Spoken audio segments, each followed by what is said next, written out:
लोकसभा के बाद राज्यसभा में भी पास हुआ वंदे मातरम बिल। राष्ट्रीय गीत का अपमान करने पर हो सकती है 3 साल की जेल।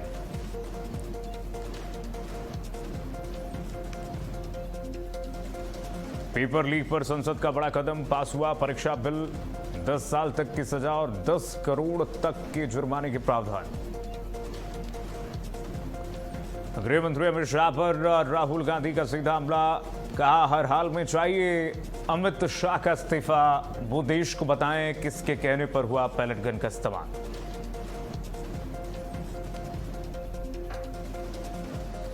मॉनसून सत्र के बीच अमित शाह की हाई लेवल मीटिंग। संसद में गृह सचिव समेत आला अधिकारियों के साथ बैठक। इंटरनल सिक्योरिटी पर चर्चा। वाराणसी में सीएम योगी आदित्यनाथ ने किया ऐलान। यूपी के भदोही जिले का बदला नाम, संत रविदास नगर किया जाएगा नाम।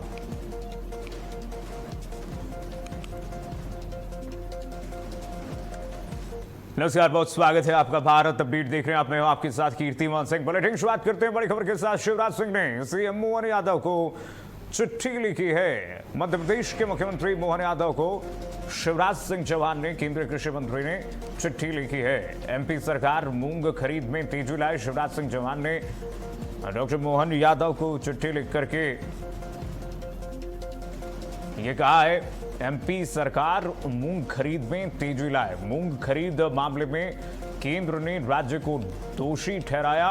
राज्य के पास कोटा है तो मूंग खरीदे सरकार। शिवराज सिंह चौहान ने अपने पत्र के जरिए ये नसीहत भी आप कह सकते हैं कि दे दिए हैं।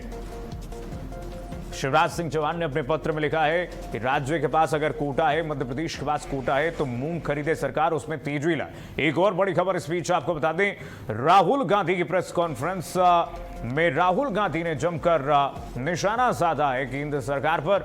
उन्होंने कहा कि युवाओं पर पैलेट गन का इस्तेमाल हुआ है। राहुल गांधी ने अपने प्रेस कॉन्फ्रेंस में कहा कि बर्बरता के लिए गृह मंत्री अमित शाह जिम्मेदार हैं। सदन में बोलने नहीं दिया गया, मुझे सदन में बोलने नहीं दिया गया। हालांकि राहुल गांधी 50 मिनट तक बोले सदन में, फिर भी राहुल गांधी ने प्रेस कॉन्फ्रेंस में कहा कि सदन में मुझे बोलने नहीं दिया गया, मुझे बार बार टोका गया। राहुल गांधी ने निशाना साधा गृह मंत्री अमित शाह पर। अपने प्रेस कॉन्फ्रेंस में राहुल गांधी ने कहा है कि गृह मंत्री अमित शाह के आदेश से ही पैलेट गन चलाया गया, छात्रों के ऊपर फायरिंग की गई है। राहुल गांधी ने क्या कुछ कहा, जरा सुनाते हैं आपको।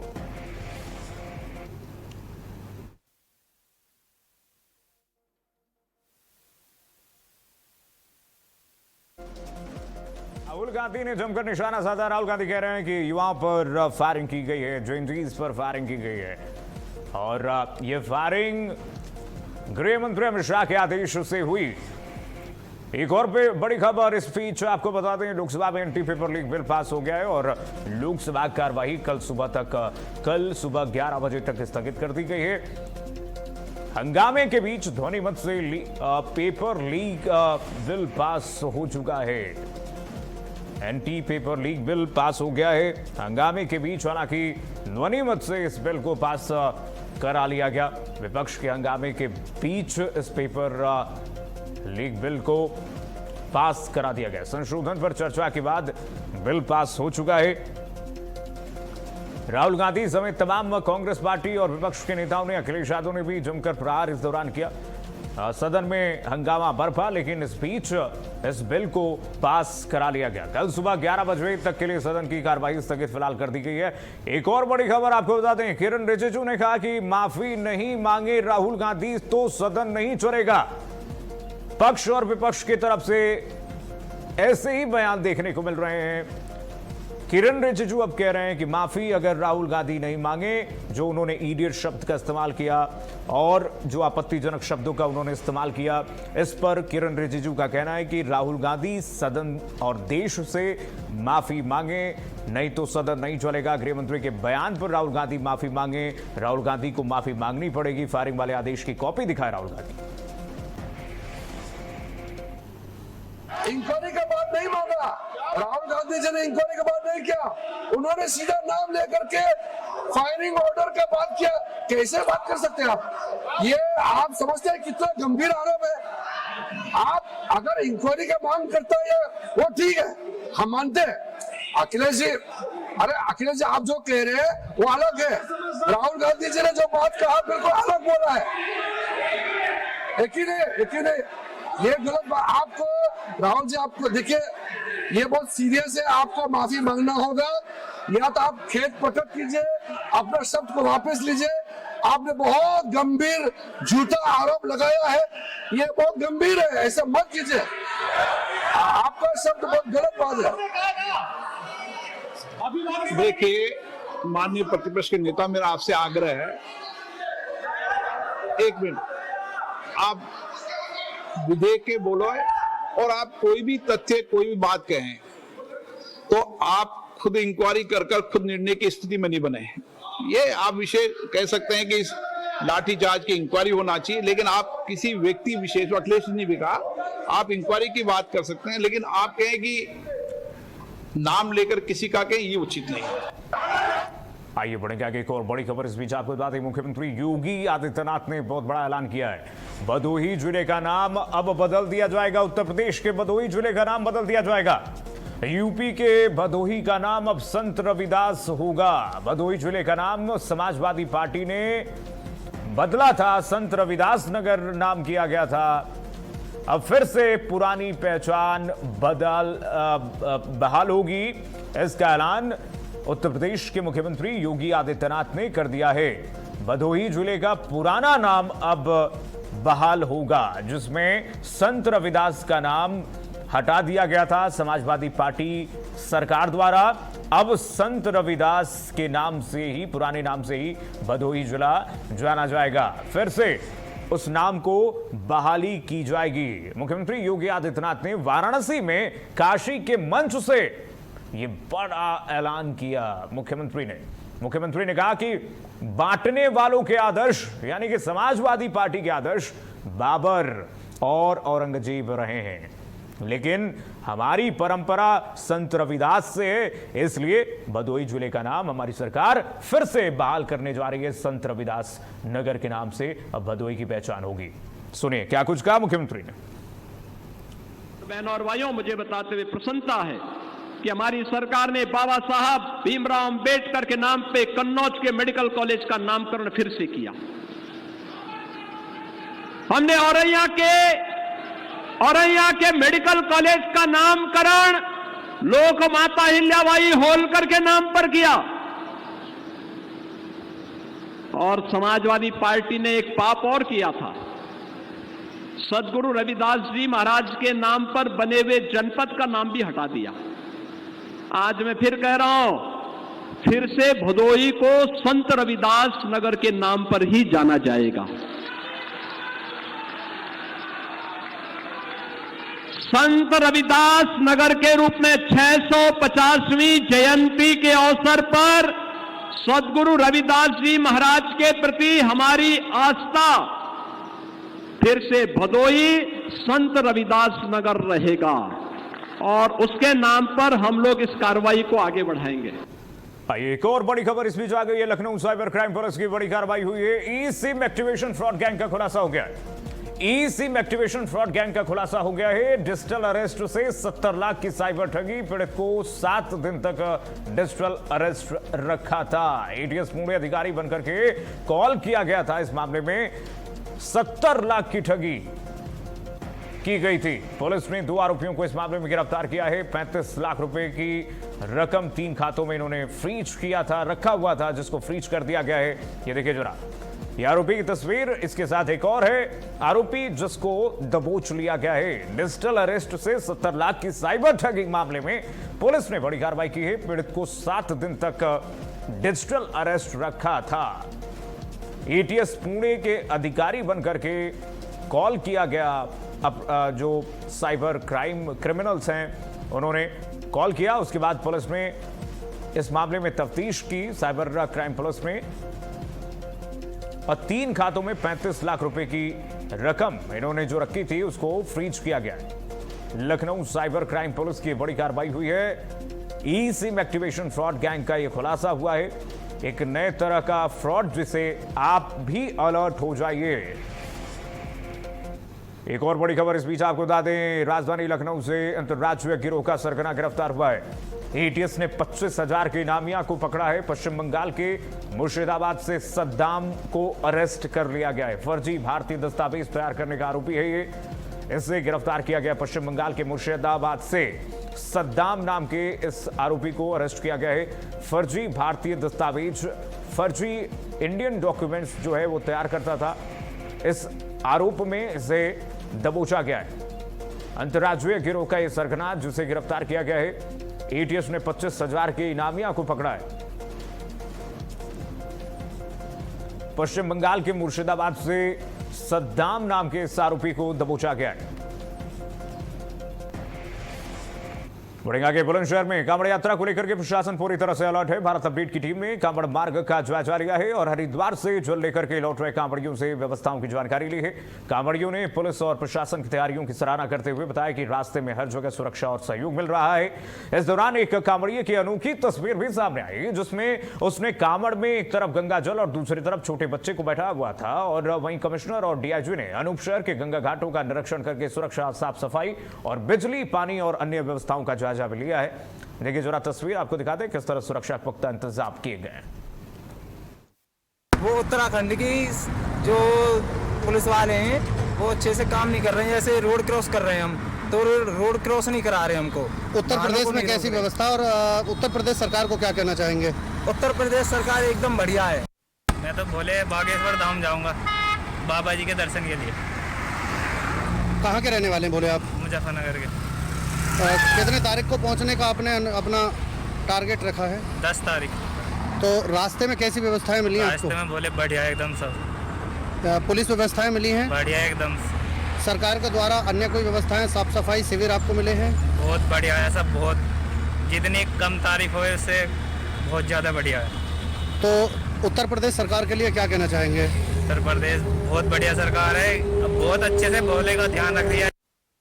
इस वक्त भारत अपडेट की टीम बुलंदशहर से मेरठ जाने वाले हाईवे पर है। आपको बता दें हमारी मौजूदगी बुलंदशहर कोतवाली देहात इलाके में है। यह मेरे पीछे से गुजरने वाला हाईवे बदायूं अलीगढ़ की ओर जाता है जो मेरठ की तरफ से आता है। बताते चले यहाँ भारी मात्रा में आगामी दिनों में कांवड़ यात्रा प्रारंभ हो गई है। बड़ी तादाद में कांवड़ और जल लेकर के कांवड़िए यहाँ से गुजरेंगे। इसको लेकर प्रशासन तमाम तैयारियां पहले ही कर चुका है। मेरे दाईं तरफ आपको दिखाना चाहूंगा पुलिस की पिकेट के लिए यहाँ बाकायदा कांवड़ पुलिस चौकी बनाई गई है प्रशासन की ओर से। यहाँ मौजूद पुलिस कर्मियों से भी एक बार बातचीत कर लेते हैं। और आपको बताना चाहूंगा मेरे जो दाईं तरफ का रास्ता है ये बुलंदशहर शहर के अंदर की तरफ चला जाता है और मेरे बाईं तरफ ये हाईवे का रास्ता है जो हाईवे सीधा अलीगढ़ और बुलंदशहर होते हुए बदायूं जाता है। एक बार मौजूद पुलिस कर्मियों से जो यहाँ मौजूद हैं इनसे बातचीत करते हैं आखिर किस तरीके की तैयारियां और किन सुरक्षाओं को लेकर पुलिस की तैनाती यहाँ पर की गई है। क्या नाम है आपका? मेरा नाम संजय सिंह है सर। संजय सिंह, मैं जानना चाहूंगा आपकी किस तरीके से यहाँ तैनाती की गई है और किन व्यवस्थाओं को आप देख रहे हैं? हमारी तैनाती रोड कांवड़ यात्रियों की वजह से की गई है। सुबह 8 बजे से 4 बजे तक ड्यूटी रहती है सर। जी जी, तो अभी कितना देख रहे हैं कि कितने कांवड़िए जल लेकर लौट रहे हैं और उनको किस तरीके का पुलिस का सहयोग मिल रहा है? अभी तो सुबह में 1-2 जाते हैं या शाम को जाते हैं। उनको रोड पार कराने की देकर साइड से निकालने की कोशिश। चलिए देखिए ये त्राहा है, जैनपुर त्राहा। बाकायदा यहाँ पुलिस की तरफ से चौकी बनाई गई है और पुलिस को यहाँ इसलिए तैनात किया गया है कि जो हरिद्वार से या अन्य ब्रज घाट से इधर जल लेकर कांवड़िए लौटेंगे अपने गंतव्य शिवालयों की तरफ, उनको बाकायदा पुलिस के प्रोटेक्शन में हाईवे और रास्तों को पार कराया जाएगा और अन्य सुरक्षाओं को लेकर के यहाँ पुलिस की तैनाती की गई है। और चलिए बढ़ेंगे आगे। अब खबर यूपी बदायूं से। बदायूं में आगामी श्रावण मास और कांवड़ यात्रा को लेकर के पुलिस और प्रशासन पूरी तरह से अलर्ट मोड पर है। बरेली जोन के अपर पुलिस महानिदेशक रमित शर्मा ने कचला घाट और कांवड़ यात्रा मार्ग का स्थलीय निरीक्षण किया है। इसके बाद पुलिस लाइन में अधिकारियों के साथ समीक्षा बैठक करके सुरक्षा व्यवस्था को लेकर के आवश्यक दिशा निर्देश भी दिए। सभी अधिकारियों को संवेदनशील स्थानों पर विशेष सतर्कता बरतने, लगातार गश्ती करने और प्रभावी यातायात प्रबंधन और श्रद्धालुओं की सुरक्षा और सुविधा सुनिश्चित करने के निर्देश दिए गए हैं। ये इस वर्ष 2026 में कांवड़ यात्रा को सुरक्षित और सकुशल रूप से और सुगमता के साथ संपन्न कराने के लिए बदायूं पुलिस के द्वारा और बदायूं प्रशासन के द्वारा अथक प्रयास किए जा रहे हैं। इसी क्रम में आज सावन माह शुरू होने से पहले मेरे द्वारा डीआईजी परिधि साहब के साथ और डीएम और एसएसपी बदायूं के साथ में कचला घाट का निरीक्षण किया गया था। वहाँ जो तैयारियां की जा रही हैं, क्योंकि सभी कांवड़िया जो आएंगे जल वहीं से उठाएंगे, तो उसकी तैयारियों का निरीक्षण किया गया और जो बिल्कुल फाइनल स्टेजेस पे है उसमें और जो चीज़ें हैं उनको देखा गया है। साथ ही साथ रूट का भ्रमण करके देखा गया है और यहाँ पे सभी थानाध्यक्षों के साथ में बैठक करके जो मुख्य बातें हैं, जिस प्रकार हम लोग इसको बहुत सुरक्षित ढंग से संपन्न करा सकें। और बढ़ेंगे आगे खबर कानपुर से है, जहां पर गुरु पूर्णिमा के अवसर पर बिठूर घाट पर श्रद्धालुओं ने आस्था की डुबकी लगाई है, पूजा अर्चना करके सुख समृद्धि की कामना की। साथ ही डीएसपी ने बिठूर घाट का निरीक्षण किया है। ड्यूटी पर तैनात सभी अधिकारियों को मुस्तैदी के सख्त निर्देश उनकी तरफ से दिए गए हैं। आपात स्थिति से निपटने के लिए पुलिस बल को अलर्ट रहने और बेहतर समन्वय बनाए रखने के निर्देश भी दिए गए हैं। ये देखिए जरा तस्वीरें। यूपी के बदायूं में पुलिस ने बड़ा ऑपरेशन किया है, ऑपरेशन लगड़ा चलाया है जो सफलता की ओर है। बिनावर थाना क्षेत्र में पुलिस और 2 आरोपियों के बीच में मुठभेड़ हुई है। पुलिस के मुताबिक दोनों आरोपी एसबीआई बैंक में टप्पेबाजी की घटना को अंजाम देने वाले थे। मुठभेड़ के दौरान दोनों बदमाशों के पैर में गोली लगी, जिसके बाद उन्हें गिरफ्तार करके अस्पताल भेज दिया गया। पुलिस के अनुसार दोनों आरोपियों पर पहले से कई मुकदमे दर्ज हैं। मुठभेड़ में एक पुलिसकर्मी भी घायल हुए हैं। आरोपियों के पास से 2 अवैध तमंचे और कारतूस बरामद कर लिए गए हैं। तो ये देखिए जरा तस्वीरें आपको दिखाते हैं। ऑपरेशन लंगड़ा पुलिस की कामयाबी की ओर है। यूपी के बदायूं में पुलिस ने ऑपरेशन लंगड़ा के तहत 2 बदमाशों को दबोचा है। मुठभेड़ में 2 बदमाश घायल बताए जा रहे हैं। यूपी के अमरोहा में मुस्लिम अधिवक्ताओं ने कांवड़ यात्रा मार्ग पर शराब की दुकानें बंद रखने और डीजे की आवाज कम रखने की मांग उठाई है। अमरोहा जनपद के कलेक्ट्रेट में मंगलवार को हाजिर नासिर फारूक एडवोकेट के नेतृत्व में जनपद न्यायालय में प्रैक्टिस करने वाले मुस्लिम अधिवक्ता पहुंचे, जहां उन्होंने डीएम कार्यालय में राष्ट्रपति महोदय के नाम संबोधन ज्ञापन सौंपा और जिसमें उन्होंने मांग की कि कांवड़ यात्रा के दौरान कांवड़ यात्रा मार्ग पर स्थित शराब की दुकानों को पूरी तरह से बंद रखा जाए और डीजे के प्रयोग भी मानक के अनुसार हो, ताकि किसी कमजोर दिल के व्यक्ति, हार्ट पेशेंट और छोटे बच्चों को परेशानी न हो। ज्ञापन में ध्वनि प्रदूषण से जुड़े सर्वोच्च न्यायालय के दिशा निर्देशों का पालन सुनिश्चित कराने की भी उन्होंने मांग उठाई है। इसके अलावा उन्होंने कहा कि जो मीट की दुकानें हैं केवल उन स्थानों पर बंद कराए जाएं जहां से कांवड़ यात्रा गुजरे। सुनिए जरा।